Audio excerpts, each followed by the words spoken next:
Busting the myth, learning styles. What exactly is a neuromyth?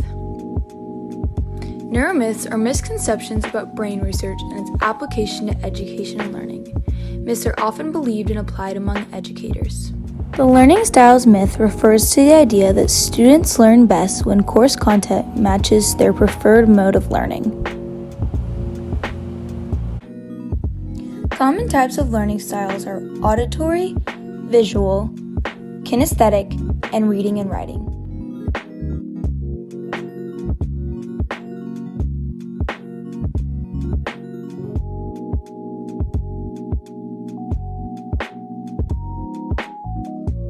During the self-esteem movement of the 1980s, confidence and self-esteem were the keys to success in life. Teachers adapted these ideas of increased self-esteem as they wanted to be able to reach each student. In the early 1990s, a New Zealand man named Neil Fleming observed over 9,000 classes and created the VARK questionnaire. This consisted of 16 questions to determine someone's reading style. VARK stands for visual, oral, reading and writing, and kinesthetic.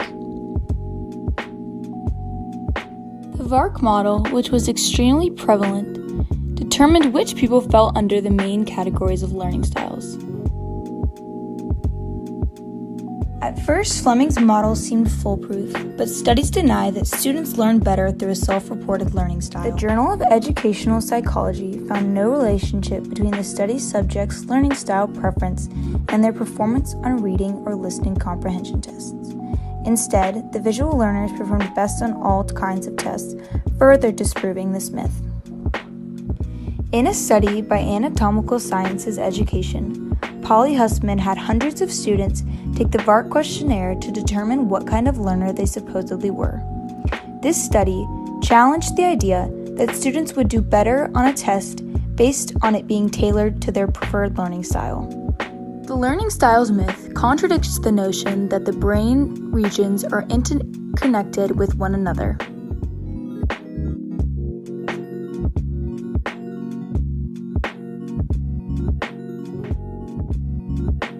It's important to be conscious of the consequences that come along with perpetrating the myth, such as a waste in time and money, a lack of evidence, and adapting to only one learning style. What can you do to help debunk this myth? It is important to check all facts and evidence, don't assume, update yourself, and test all learning forms. Now we will test these theories on a student. Let's see if each learning style has an effect on her ability to memorize these 5 words. Is going to read these 5 words and memorize them visually. Cat, window, milk, textbook, Friday. Cat, window, milk, textbook, Friday. Cat, window, milk, textbook, Friday. Now we'll try a different set of 5 words. He is going to listen to me say them and then repeat them. Cat, newspaper, phone, tree, sandwich. Cat, newspaper, phone, tree, sandwich. And again. Cat, newspaper, phone, tree, sandwich. Okay, do you remember the words? Cat, newspaper, phone, tree, sandwich. While this is a pretty simple example of how learning style works, we saw that the student Kate was not affected by 2 different learning styles when trying to memorize the words.